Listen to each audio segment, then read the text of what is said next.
Imagine stepping into each day with, an unshakable confidence, ready to navigate whatever challenge comes your way. It sounds pretty powerful, doesn't it? Absolutely. What if you could actually build that profound sense of self-assurance and genuinely transform how you approach life? Well, the good news is you absolutely can. Right. And today we're doing a deep dive into exactly that, how to cultivate lasting self-confidence.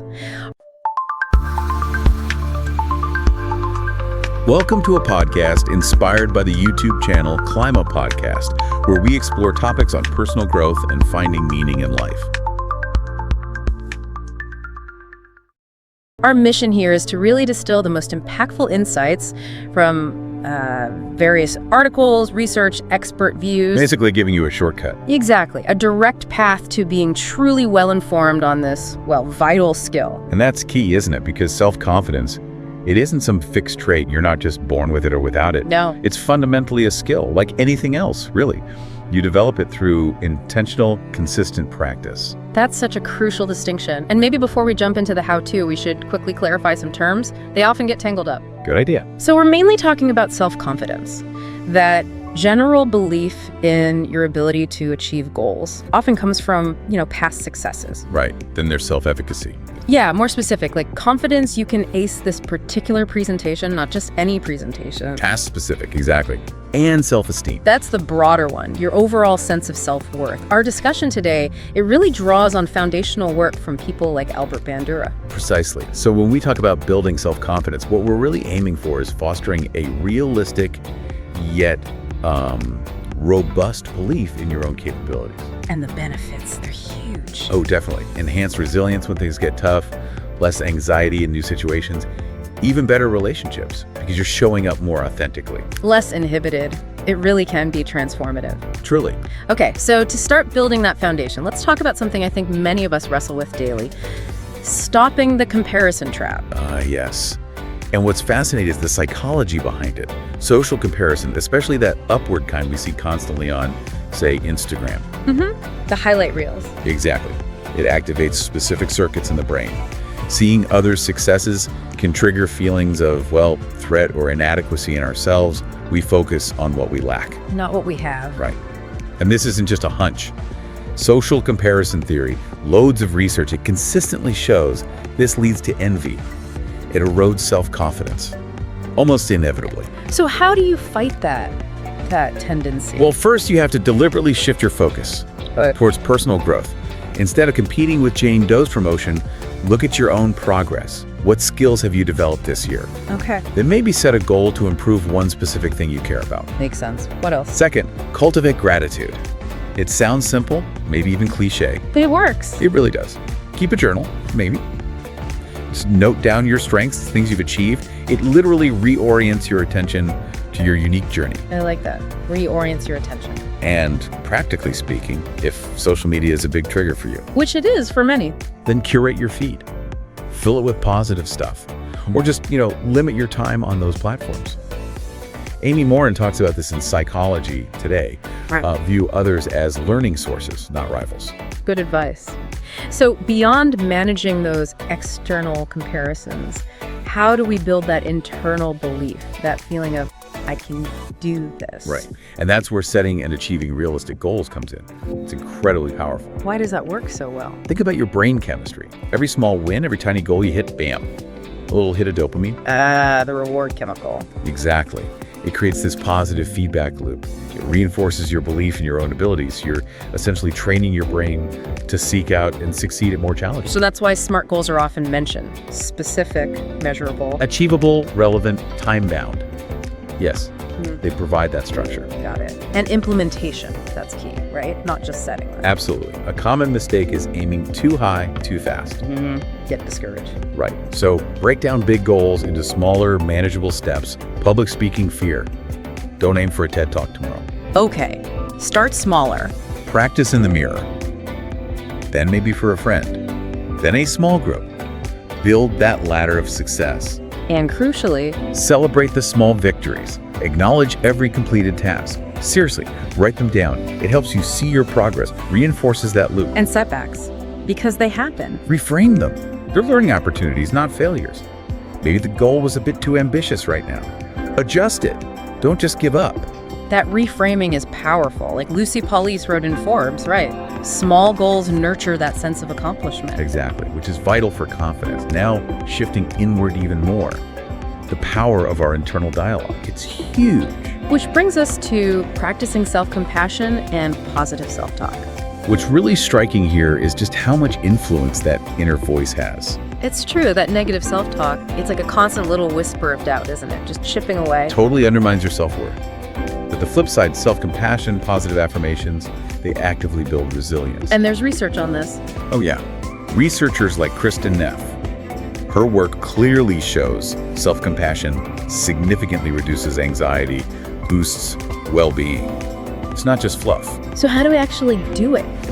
Practice it. First, you have to actively challenge negative thoughts. When that harsh inner critic pipes up, ask yourself, would I say this to a friend? Usually the answer is no. Right. So replace it. Instead of, I'm doing terribly, maybe try, okay, I'm doing my best here and I'll get better with practice. Kinder language. Constructive. Second, try affirmations. It might feel a bit weird at first. Standing in front of a mirror saying, I am capable. Yeah. But saying things like, I am capable and worthy can actually start to rewire your brain over time. Neuroplasticity. Okay. And third. Mindfulness or meditation. Yeah. Using apps like Headspace, for example. Yeah. They help you just notice those unhelpful thoughts without getting totally swept away by them. Detach a bit. Like Brené Brown talks about in The Gaze of Imperfection. Embracing that self-kindness. Exactly. It's about courage, not perfection. So a practical example. Make a mistake at work. Instead of, I'm such a failure. Reframe it. Okay, that wasn't ideal. This is a chance to learn. I'll do better next time. That small shift, it makes a big difference internally. Definitely.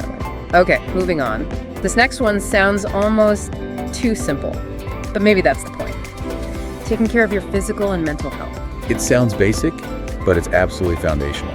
Non-negotiable, really. Why the direct link to confidence? Because your physical state directly impacts your mental state, period.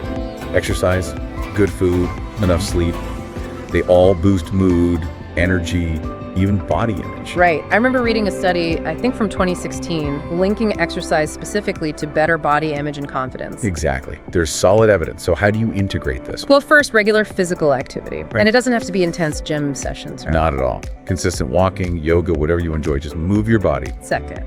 Prioritize nutrient-dense foods. Fuel your body properly. Try to cut back on excessive sugar, processed stuff that leads to crashes. Makes sense. Sleep. Crucial. Aim for 7 to 9 hours of quality sleep. It's vital for everything: cognitive function, emotional regulation. Resilience. Yep. And don't forget nature.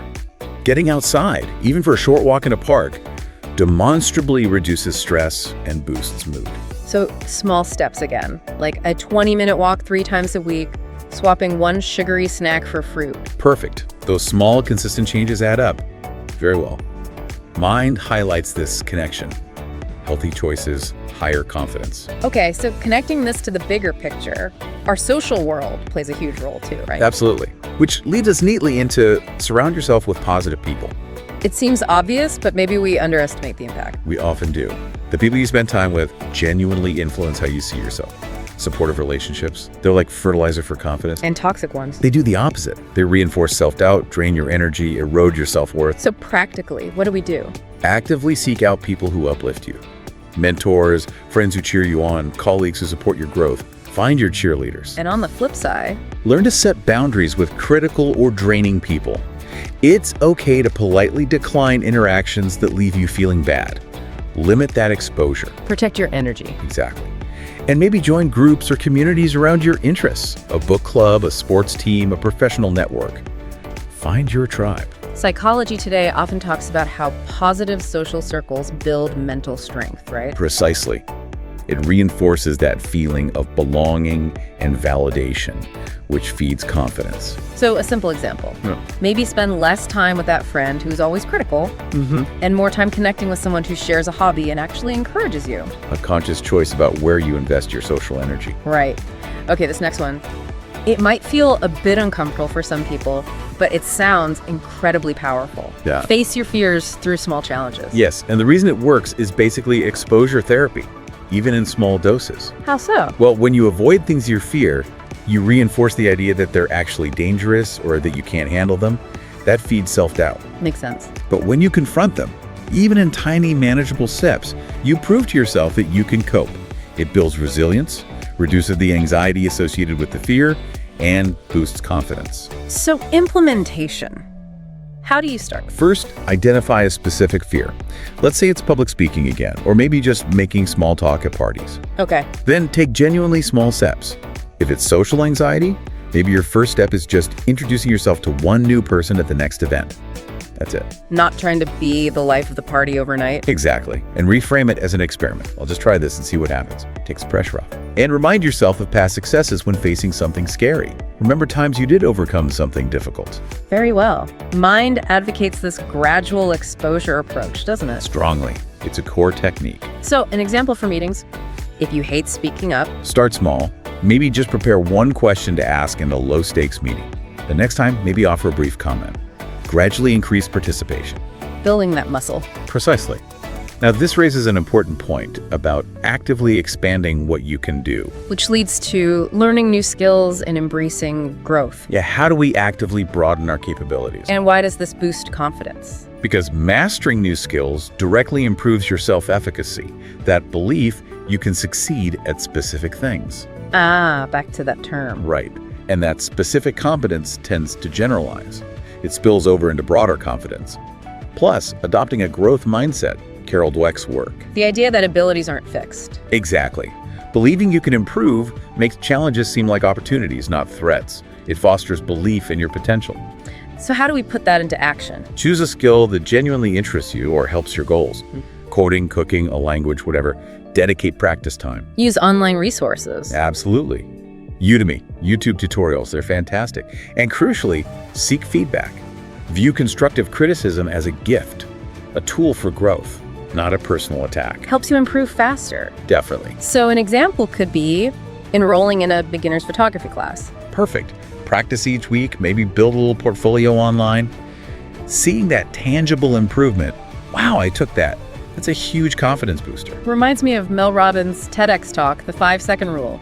Just take action to start learning. Exactly. Push past that hesitation. Okay, next up, something about taking control of your space, your energy. Practice assertiveness and set boundaries. This one is so important. Assertiveness reinforces your sense of control, your agency, and that's essential for confidence. Feeling like you're in the driver's seat of your own life. Precisely. And setting boundaries, that's about protecting your time, your energy, your self-worth. It signals both to yourself and others that your needs matter. How do we practice this, especially if it feels unnatural? Start with small no's. Practice saying no to requests that genuinely overextend you. You can be polite. I appreciate you asking, but I can't take that on right now. What else? Communicate your needs clearly. Whether it's asking for feedback, discussing workload, Yeah. state your needs respectfully.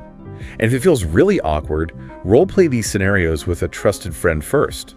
Build up the muscle. Psychology today often links boundaries to psychological safety, right? Which fuels confidence. Absolutely. Feeling safe allows you to be more confident. So that coworker example, the one who always interrupts. Calmly say, hang on, I'd just like to finish my thought before we move on.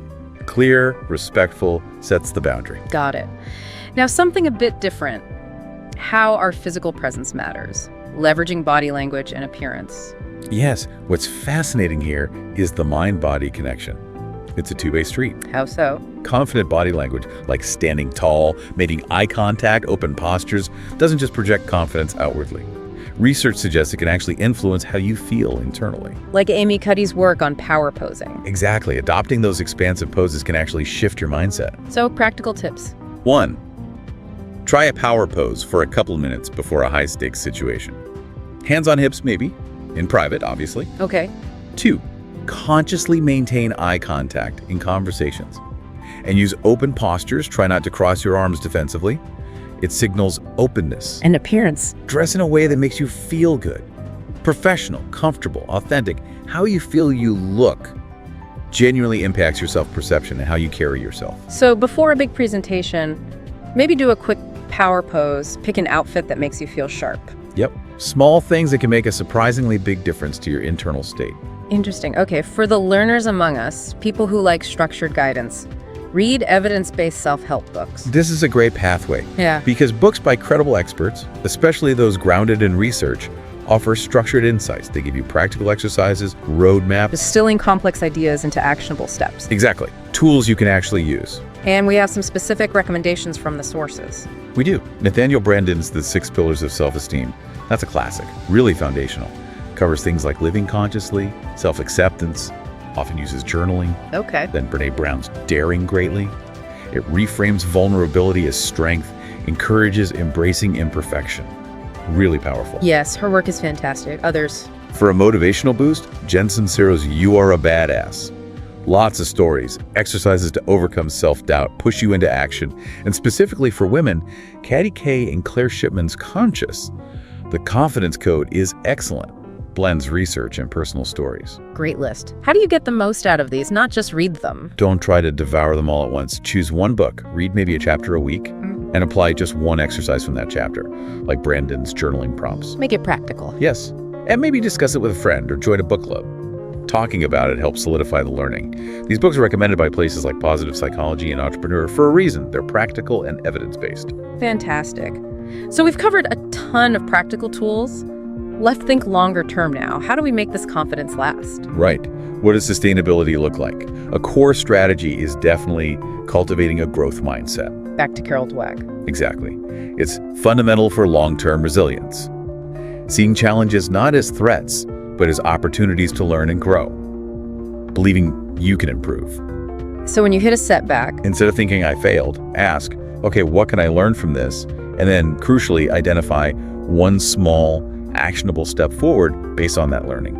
that sounds much more empowering. What else for the long haul? If low confidence feels really persistent, really deep-seated, don't hesitate to seek professional support. Therapy or coaching? Yes. Approaches like CBT cognitive behavioral therapy or ACT acceptance and commitment therapy can be incredibly effective for tackling deep self-doubt. There are great resources like Psychology Today's Therapist Finder or platforms like BetterHelp. It's a sign of strength to ask for help. Absolutely. And one more long-term strategy. Track your progress. Keep that awareness alive. Use a journal, an app, whatever works for you. Why is tracking so important? It helps you consciously notice the improvements, see how far you've come, reinforces the positive changes. Maybe at the end of each week, just jot down 3 confidence-building things you did and how they felt. Celebrate those efforts. Keeps the momentum going. Okay, before we wrap up, are there any common pitfalls people should watch out for? Things that might derail their progress? Definitely. A few key ones. First, expecting instant results. Building confidence is a marathon, not a sprint. Be patient, be consistent. Small daily actions add up over time. Okay, what else? Over-reliance on external validation. Compliments feel good, sure. But true, lasting confidence has to come from within, from your own belief in yourself, not just what others think. Cultivate that internal compass. Precisely. And third, perfectionism. Striving for flawless execution can totally paralyze you. Embrace practice makes progress. It's about learning and improving, not being perfect from day one. Great reminders. Wow, we've covered a lot today. It really feels like improving self-confidence is this ongoing, transformative process. Needs effort, self-awareness. It really does. But the tools are there. Yeah, we've explored so many evidence-based strategies: stopping comparisons, setting goals, self-compassion, health, positive people, facing fears, learning, assertiveness, body language, even reading the right books. The key really is not to get overwhelmed by it all. Right, start small. Pick just 1 or 2 things from today that really resonated with you. Commit to trying them out. Track how it goes. And remember, seeking support is always an option, a strong option. I love that quote from Nathaniel Branden. The first step toward change is awareness. The second step is acceptance. It feels like this deep dive really highlighted that. Yeah. It showed the possibility of cultivating that lasting, unshakable confidence so you can navigate life's challenges with more resilience, more optimism. Absolutely. It's genuinely achievable. So maybe a final thought to leave our listeners with. Okay, how about this? Considering everything we've discussed today, what is one small, maybe slightly uncomfortable action you can take today? Something that would represent a genuine step towards the more confident you, even if it feels a little awkward